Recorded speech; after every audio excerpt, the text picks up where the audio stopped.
Delfim, obrigado por você me receber aqui no seu escritório em São Paulo. Não, é uma alegria recebê-lo. Estou feliz, muito Eu obrigado. também. E o Ping Pong com Bonfá, então, já está no ar com o professor e economista Delfim Neto. Delfim, o Brasil está passando um momento difícil. Parece estar afundando. O desemprego não para de crescer, o dólar explodiu, as contas de luz e água não param de aumentar. A impressão que me passa é que mesmo a gente recebendo a Copa de 2014 e a Olimpíada de 2016 que vem aí, nós perdemos o bonde. Eu queria ouvir tua opinião sobre o atual momento. O momento é muito difícil. Na verdade, nós estamos colhendo os frutos de alguns equívocos que nós cometemos. Eu acho que nós não soubemos aproveitar o momento fundamental que nós tivemos, de grande prosperidade no mundo. Fizemos uma boa política de inserção social, de distribuição de renda, mas não fizemos algumas reformas que eram fundamentais para a continuidade do processo. Por exemplo? Por exemplo, uma das reformas fundamentais seria a reforma tributária, que não foi feita. Diminuir a carga de impostos. Não é diminuir a carga tributária, era dar mais racionalidade. Foi aqui que nós cometemos um grave erro.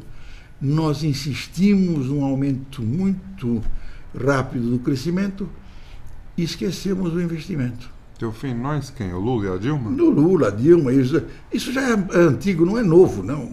Sei. Isso é uma coisa antiga. Agora, se acentuou no governo da Dilma. No primeiro mandato. No primeiro mandato. E onde vai parar essa crise? Essa crise vai parar do mesmo jeito que parar as outras. Que perigo a gente está correndo? Nenhum, não existe. Nós não temos competência para acabar com o Brasil. Então, eu tenho a maior tranquilidade. Não tem. São 175 anos, 180 anos. Todo mundo. Nós tivemos 20 crises. Uma pior que a outra, uma melhor que a outra, uma imposta pelo mundo, outras produzidas por nós mesmos. E o que aconteceu, Bonfá? Diga. De crise em crise, nós fomos a 7ª economia do mundo. Ainda. Já fomos a 6ª. O Brasil vai passar tem que fazer um ajuste, vai voltar a crescer, provavelmente não sei quando. Você tem que ideia? Ninguém sabe. Nas suas projeções, ninguém nos seus sabe, estudos? ninguém sabe. Isso é tudo chute. É tudo chute. Acho o seguinte, que o executivo, o drama nosso, foi que a eleição da presidente, ela se elegeu com um discurso falso. Só reconhece Quando isso? ela... Não, isso era um lugar que ela reconhece, todo mundo reconhece. Acho que ela não reconhece. Claro que sim, senão não teria dado o cavalo de pau que deu. Quando você pensa, qual é o primeiro dever do governo? É continuar governo. Ou para corrigir as bobagens que fez, tá certo? Ou para continuar com sucesso. Então, o problema foi que ela não está conseguindo conviver com a sua própria herança. Ela perdeu o protagonismo que o executivo tem que ter numa economia, numa sociedade como a nossa. Professor Delfim, a última pesquisa da Datafolha trouxe um número grave. A popularidade da presidente Dilma despencou. Ela chegou a níveis próximos ao pré-impeachment do ex-presidente Fernando Collor. E a população não acredita mais nela. Ela chegou no volume morto? Não, essa é uma expressão que o Lula usou, na minha opinião, de uma maneira, digamos, equivocada. Ninguém chegou no volume morto. O mais importante não é isso. Parece que eles não estão se entendendo. Isso você tem que perguntar para os dois. Eu não sei. Isso é coisa... O que me parece é o seguinte: a situação, ela tem que recuperar o protagonismo. Por exemplo, atacar de verdade a reforma do ICMS. Só aqui você tem, na minha opinião, escondido 0,5% do PIB. Você tem falado com a presidente Dilma? Não. Vocês não conversam por telefone? Não. Isso é um pouco de mito.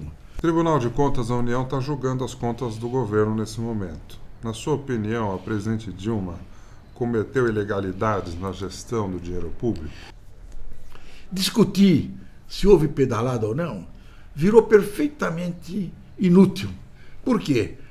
Porque o executor das pedaladas declarou: eu as fiz e sou responsável por elas, que é o Arno Agostinho. Sim. Então, agora, se vai ligar a Dilma ou não vai ligar a Dilma, isso aí vai ser decidido. Isso é uma questão política. O que acontece é o seguinte: não há mais o que discutir. Houve sim pedaladas. Ponto final. Delfim, o Brasil precisa de 39 ministérios? Não, mas tudo isso também é um pouco de coisa. São argumentos um pouco infantis. Você fecha um ministério junto com outro, você não economiza nada. Chegou o momento de fazer o orçamento de base zero. O que é isso, O que é isso? Isso é uma coisa simples. Por que uma verba está no orçamento de 2015? Porque estava no 2014. Por que ela está no 2014? Porque ela estava no 2013. Nos últimos 40 anos, só foi juntando coisa. Então, o orçamento não é uma peça financeira, é uma peça geológica. Chegou o momento de fazer um grupo de trabalho, um task force. Nós vamos rever o orçamento inteiro. Vai ser uma surpresa, porque vai ter dentro do orçamento, tem Tiranossauro Rex. Delfim, se te chamassem para participar desse grupo, esse task force... Não tem. Imagina, eu estou velho, eu estou com 87 anos. Quer dizer, eu não confio no governo nem quando estou nele. Como não? Você acredita no impeachment dela? Eu acho que isso você é tudo... Você acha que ela termina o mandato? Seguramente. Não tem... As instituições são muito mais fortes.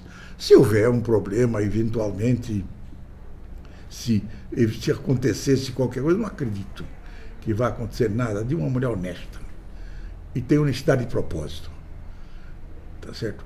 Cometeu os seus equívocos administrativos, cometeu, mas não tem nada que diga ela não tem qualificação para continuar dirigindo o Brasil. Para ela foi eleita, ponto final. Você votou nela, Delfim? Eu votei. Por que o segundo turno votaria existe? De novo hoje? Não, hoje ele nem seria candidata. Vai ter que aprender. Na próxima vez, quando for chamada a votar, tem que ser menos burro. Saber o seguinte: só existe o segundo turno para eu poder escolher o menos pior.